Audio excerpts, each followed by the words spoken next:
Nowadays एक news जो बहुत ज़्यादा वायरल हो रही है इंटरनेट पे कि एक कैंडिडेट ने रिज़ाइन कर दिया अपने डे 1 पर। अब यहाँ पर उस कैंडिडेट ने एक सेल पोजीशन को ज्वाइन किया था। जिस दिन वो गया, काम उसको समझ में नहीं आया, पसंद नहीं आया एंड ही रिज़ाइन। तो बहुत सिंपल सा रीज़न था उसका कि I didn't like the work. अब यहाँ पर दो तरह के लोगों के कमेंट्स आते हैं। एक सेक्शन वो जो इसके फेवर में है, जो इसको एक सही डिसीजन मानता है कि भाई अगर तुमको ये समझ में आ गया, अगर if you are even at least 70% sure कि भाई आपने जो कंपनी ज्वाइन की, जिस पोजीशन पे गए, जिस रोल पे गए, और वहाँ पर अगर आपको नहीं समझ में आ रहा है, वहाँ की पॉलिसी समझ में नहीं आ रही है, वहाँ का आपको जो वर्क असाइन किया जा रहा है, अगर वो आपके जो इंटरव्यू के टाइम पे जो डिस्क्रिप्शन दिया गया था उससे मिसमैच कर रहा है, या जो भी XYZ रीज़न है, एट द एंड अगर आपको बस ये समझ में आ गया है कि भाई ये मेरे लिए एक राइट फिट नहीं है, ये मेरे लिए एक राइट ट्रैक नहीं है, राइट जॉब नहीं है। और दूसरी तरफ वो लोग आते हैं, एक वो सेक्शन ऑफ पीपल है जिनके अकॉर्डिंग है कि भाई आप पहले दिन में ऐसा डिसीज़न नहीं ले सकते हो, आपको कुछ टाइम देना चाहिए उस कंपनी को, वहाँ के लोगों को, मैनेजर को, काम को समझने के लिए, क्योंकि कोई भी चीज़ आप फर्स्ट डे में अच्छे से नहीं समझ सकते हो। In short, no company can show its full potential in the 24 hours. तो आपको कुछ टाइम देना चाहिए, थोड़ा सा एडजस्ट करने की कोशिश करनी चाहिए, क्योंकि एडजस्टमेंट नीडेड है। सो दोनों टाइप के लोगों के अपने अपने पॉइंट ऑफ व्यूज़ हैं, अपना अपना पर्सपेक्टिव है। अब यहाँ पर इस पॉइंट को लेते हुए मेरा आज की वीडियो बनाने का मेन मोटिव है, क्योंकि मुझसे भी ऐसे कई बार लोगों ने कमेंट करके क्वेश्चन पूछे हैं कि हमें कंपनी को ज्वाइन किया हुआ 1 हफ़्ता हो गया है, हमें 15 डेज़ हो गए हैं, या मुझे 2 महीने हो गए हैं और मुझे अभी तक प्रोजेक्ट नहीं मिला है, या जिस प्रोजेक्ट में मैं हूँ वहाँ पे जो काम है वो मुझे समझ में नहीं आ रहा है, वहाँ की मुझे पॉलिसीज़ अच्छी नहीं लग रही है, वहाँ के जो हमारे कलीग है, जो मेरा मैनेजर है, टीम लीडर है, उससे मेरी कुछ खास बनती नहीं है, तो क्या मुझे कंपनी चेंज कर लेनी चाहिए, या फिर मुझे यहाँ पर कुछ टाइम और देना चाहिए, मतलब क्या करना चाहिए एट द एंड, या मुझे प्रोजेक्ट से रिलीज़ लेके दूसरे प्रोजेक्ट में जाना चाहिए। तो मुझे लगा क्यों ना इस पर एक कंप्लीट वीडियो बनाई जाए, सो दैट आपको भी एक क्लैरिटी मिले, आपको भी समझ में आए कि एक्चुअली हमें, अगर आप कभी ऐसी सिचुएशन में फंसते हो, स्टक होते हो, then what would be the best decision. So from my perspective, whatever is the reason, कुछ भी रीज़न है, आपको काम समझ में नहीं आया, या आपको वहाँ पे जो सेट ऑफ एम्प्लॉयज़, जो आपके कलीग्स हैं वो समझ में नहीं आए, उनकी पॉलिसी समझ में नहीं आई, या आपको कहीं और बेटर अपॉर्चुनिटी मिल गई है, या जो रोल आपको दिया गया है वो नहीं अब समझ में आ रहा है, कुछ भी है। क्योंकि बहुत बारी number of time it happens कि आप जब इंटरव्यू देते हो तो हम लोग सिर्फ उस टाइम पे जो हमारा मेन फोकस रहता है वो सिर्फ पैकेज पे रहता है और अपने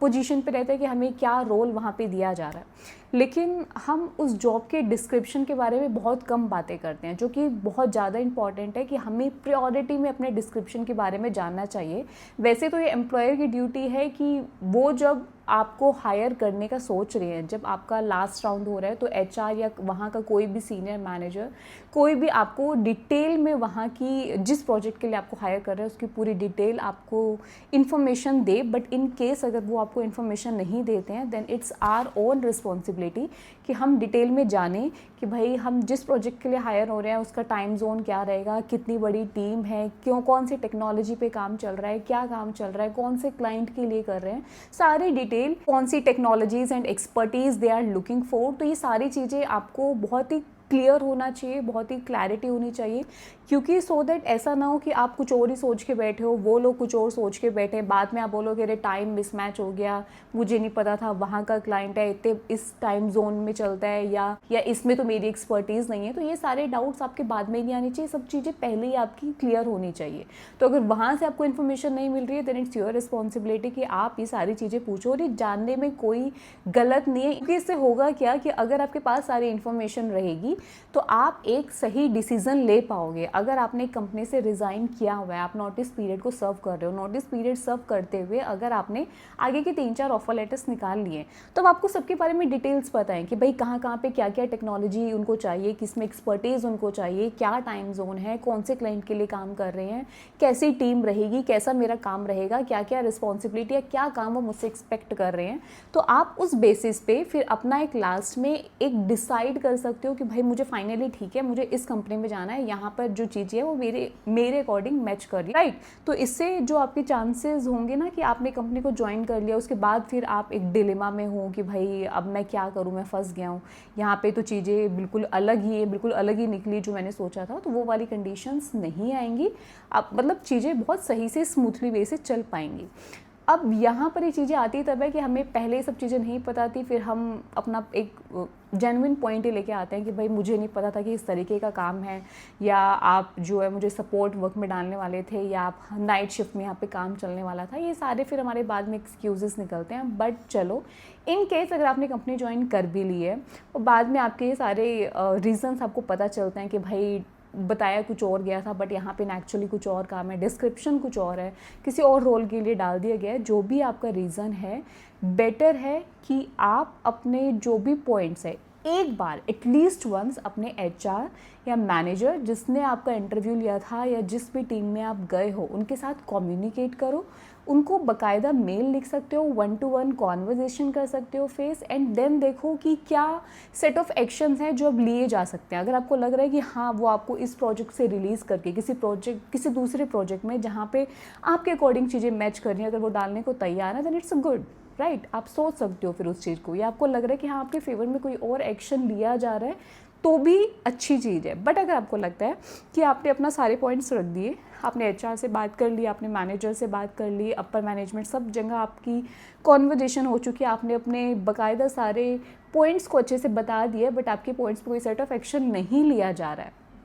तो फिर आप आगे क्विट करने का सोच सकते हो और उनको प्रॉपरली बता सकते हो कि भाई ये रीजंस है, मुझे ऐसा ऐसा बताया गया था, या ये चीज़ें मेरी अब मेट नहीं हो रही है, so I am planning to resign. आप बता के कम्युनिकेट करके रिज़ाइन कर दो, और जो नोटिस पीरियड होगा उसको सर्व कर लो। जब आप स्टार्टिंग में रिज़ाइन करते हो ना, अगर आपको 1 हफ्ता हुआ है, 15 दिन हुए हैं, 1 महीना हुआ है, तो ज़रूरी नहीं है कि वो आपको पूरा नोटिस पीरियड सर्व कराएंगे। वो भी कई बार फ्रस्ट्रेट होकर फिर आपको जल्दी रिलीज़ कर देंगे कि भाई हमें भी ऐसे बंदे को रखने का कोई फ़ायदा नहीं है जो वैसे भी हमारी कंपनी में टिकने वाला नहीं है या प्रोजेक्ट में नहीं रहने वाला है। तो आप नोटिस पीरियड सर्व करो देन जाओ। मतलब ऐसा मत करना कि आपने बिना किसी से बात किए, बिना किसी को अपने पॉइंट्स रखे, कम्युनिकेट किए, आपने सीधा मतलब बस आना बंद कर दिया। आप एब्सकॉन्ड नहीं करना है, हमें बताना है, एक प्रॉपर जो फॉर्मल प्रोसेस है उसको हमें फॉलो करना है, राइट। यहाँ पर ही बहुत सारे लोग इस इंप्रेशन में रहते हैं कि भाई अगर हमने अपने मैनेजर को बता दिया, या हम अगर बिना बताए यहाँ से निकल जाते हैं, तो ज़्यादा से ज़्यादा कंपनी क्या करेगी, ब्लैक लिस्ट कर देगी। ठीक है, अब इस कंपनी में नहीं आएंगे, बहुत सारी कंपनीज बाहर हैं जहाँ पे हम ट्राई कर सकते हैं। But it's not only about black list, या हो सकता है कि वहाँ पे कुछ बैकग्राउंड वेरिफिकेशन स्टार्ट हो गया हो, तो आपको आगे जाके दिक्कतें फ्यूचर में आ सकती है। सो बेटर कि हम ऐसी प्रॉब्लम्स में ना फंसे, तो हम प्रॉपरली सारी चीज़ों को एक तरीके से करें, एक प्रोसेस के साथ करें। एंड इन केस अगर आपके दिमाग में ये डाउट आता है कि भाई अगर मैंने किसी कंपनी को ज्वाइन किया था बट 1 हफ्ते में मैंने छोड़ दिया, या 15 दिन में छोड़ा, 1 महीने में छोड़ दिया, तो अब मैं इसको रिज्यूमे में इसको 1 महीना मेंशन करूँगा, वो बहुत ही नेगेटिव लगेगा। उससे बेटर है कि या तो मैं इस कंपनी के बारे में मेंशन ही ना करूँ कुछ भी, और सीधा बस अपनी नेक्स्ट कंपनी के बारे में बता दूँ। तो देखो, अगर आपको लग रहा है कि वो 10-15 डेज़ की ही बात थी, then it's totally on you, आप स्किप कर सकते हो क्योंकि ठीक है वो चल जाता है। बट अगर 1 महीना या 1 महीने से ज़्यादा है, देन बेटर कि आप उसको प्रॉपरली अपना रिज्यूमे में मेंशन करो। और जब भी आप इंटरव्यू देने के लिए जा रहे हो, या जब भी आपसे सामने फिर किसी और कंपनी में पूछा जाए कि भाई आपने तो 1 महीने में छोड़ दिया, हम कैसे आप पे मतलब भरोसा करें, ट्रस्ट कैसे रहेगा, तो आप उनको बाकायदा बता सकते हो कि आप अगर पुरानी हिस्ट्रीज देखोगे तो मैंने इस कंपनी में इतने ईयरली काम, इतने साल काम किया है, लेकिन यहाँ पे मैंने जल्दी रिज़ाइन किया, उसके पीछे एक प्रॉपर रीज़न था, और फिर भी मैंने बाकायदा कम्युनिकेट किया, उनका प्रॉपर नोटिस पीरियड सर्व किया, then I left the company. तो ऐसा नहीं है, ये नेगेटिव लगेगा, बट ये सारी चीज़ें भी ना हो तो बेटर है कि जब आप किसी कंपनी में इंटरव्यू दे रहे हो और आपका सिलेक्शन अगर वहाँ पे हो जाता है, तो अपने लास्ट राउंड में सारी चीज़ों के बारे में आप थोड़ी सी क्लैरिटी लेके चलो। तो आई होप कि इस वीडियो में मैंने डिटेल में सारी चीज़ें बताई है और काफ़ी सारे डाउट्स आपके यहाँ पे क्लियर हो जाएंगे। तो इसके साथ ही अगर वीडियो अच्छी लगी हो then do consider subscribing my channel, और अपने फ्रेंड्स के साथ भी शेयर करना, सो दैट उनको भी एक रियल और जेन्युइन इन्फॉर्मेशन मिल सके कि what would be the next action, वो एक कन्फ्यूजन स्टेट में ना रहें। तो मिलेंगे नेक्स्ट वीडियो में अगेन कुछ नई इन्फॉर्मेशन, कुछ नए अपडेट के साथ। यहाँ पे बहुत ही जेन्युइन और रियल इन्फॉर्मेशन शेयर की जाती है। Till then keep pushing and keep learning. Bye bye.